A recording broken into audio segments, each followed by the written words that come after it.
پنجشیر سیند څخه کابل ته د اوبو لیږدولو پروژه پیل شوه. سلام، ستړي مشئ، وخت مو په خیر. په مو کې د نن ورځې تازه خبر ته.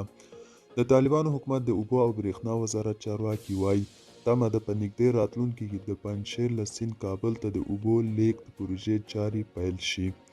د طالبانو حکومت تر کنټرول لاندې باختر اژانس د یکشنبې په ورځ په یو راپور کې د اوبو او برېښنا وزارت د سروې او ډیزاین د رئیس محمد عارف له قوله ولیکل د دې پروژې د سروې چارې به ژر بشپړې شي.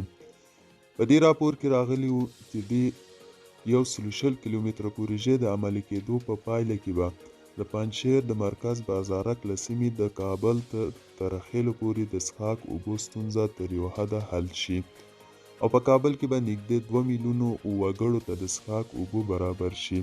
عموماً پرته له دې چې د دې پروژې د لګښت په اړه معلومات ورکړي، زیاته کړه چې دوی به په دې اړه د طالبانو حکومت د مالیې وزارت او پانګوالو څخه د لګښت د برابرېدو غوښتنه کړې. د دې راپور پر بنسټ یو ترکي شرکت SKM کابل ته له پنجشیره د اوبو د لیږد پروژې کې ونډه لري او د دکتور فرساد په نوم شخص چې د دې شرکت استازي پیژندل شوی په دې برخه کې د پام وړ پانګونې خبره کړې.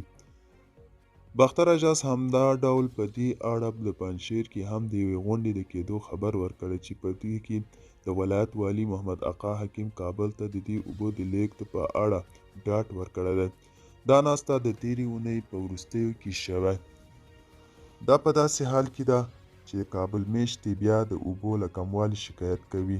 د کابل ښار 2 تنه اوسیدونکي حامد او نجیب الله وایي په خیرخانه او ټول کابل کې یوازې څو سیمې دي چې شاید اوبه ورته ورسیږي.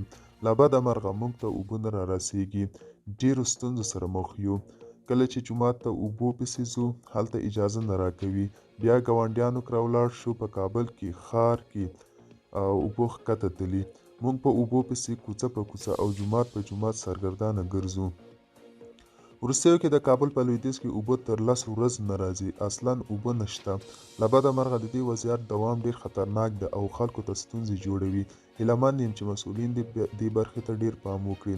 بلخوا د اوبو برخې کارپوه نجیب الله صدیق په وروستیو لسیزه کې په کابل کې د اوبو کموالي ته په اشارې که څه هم د پنجشیر د سیند اوبه موسمي او کله کله هم رسوبي بولي، وایي دا پروژه کولی شي کابل ښار یوې برخې ته د اوبو رسولو کې ګټورې وي.